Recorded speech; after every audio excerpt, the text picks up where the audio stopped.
កសែភ្នែកគេមើលមកខ្ញុំគេគិតថាហែងអួតមែនប៉ុណ្ណឹងសោះគ្មានអីអស្ចារ្យទេត្រូវហើយអ្នកឯងចាយលុយគ្រួសារអ្នកឯងចាយលុយម៉ែ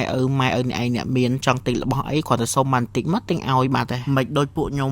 រស់ស៊ីដោយកម្លាំងយកឈាមខ្លួនឯងយកទៅបដូរខ្ញុំលក់ដូរដោយស្មោះត្រង់អត់មានតែកេងប្រវាញ់ណាគេអញ្ចឹងឲ្យបានផ្លែផ្កាប៉ុណ្ណេះខ្ញុំសប្បាយចិត្តហើយអញ្ចឹងឯងបើខ្ញុំថាសំណាងវាមិនមែនធ្លាក់មកពីលើមេឃទេតែយើងឯងជាអ្នកដើររកសំណាងដោយខ្លួនឯងខ្ញុំធ្លាប់មានមនុស្សជាច្រើនណាហើយស្និទ្ធក្បែរខ្លួនទៀតដែលមើលងាយយើងថាយើងនឹងជាមនុស្សអត់កំណើតអូខេយើងអត់កំណើតមែនយើងដើរចេញខំមាត់សង្កត់ចិត្តបាទទាំងទឹកភ្នែកខំផឹងក្រោកឈរម្នាក់ឯងរហូតដល់ខ្ញុំមានដល់ចំណុចមួយនេះអញ្ចឹងឯងអ្វីដែលអរគុណគឺខ្ញុំអរគុណខ្លួនឯងអរគុណដល់គ្រួសារខ្ញុំដែលតែងតែលើកទឹកចិត្តខ្ញុំកន្លងមកហើយក៏អរគុណដល់ប៉ាម៉ាក់ដែលតែងតែផ្ដល់កម្លាំងចិត្តមិត្តភ័ក្តិជុំវិញខ្លួនតែចង់ឲ្យខ្ញុំល្អហើយមនុស្សណាទាំងប្រមាណដែលវិជ្ជមានក្នុងជីវិតខ្ញុំគឺខ្ញុំដកចោលដូចស្ពៃអញ្ចឹងតែសូមមួយទៀតអរគុណដល់ការ៉ា SR Auto បាទដែលបានលក់ឡានឲ្យខ្ញុំតម្លៃធូរហើយសំខាន់ឡានស្អាតមក M full option មកឆ្ងាញ់ហ្មងចង់បានឡានស្អាតថ្មីជ្រើងតម្លៃធូរហើយបងប្អូនគឺថាអាចទៅរកនៅខាង SR Auto បានដែលទីតាំងគាត់ហ្នឹងគឺនៅគល់ស្ពានអាកាសប៉ែតលោកសង្ឃផ្ទាល់តែម្ដងហើយអ្នកដែលខ្ញុំអរគុណខ្លាំងបំផុតនោះគឺបងប្អូនទាំងអស់គ្នាដែលគាត់ស្រឡាញ់ចូលចិត្តគ្រប់គ្រងនៅអ្វីដែលខ្ញុំធ្វើ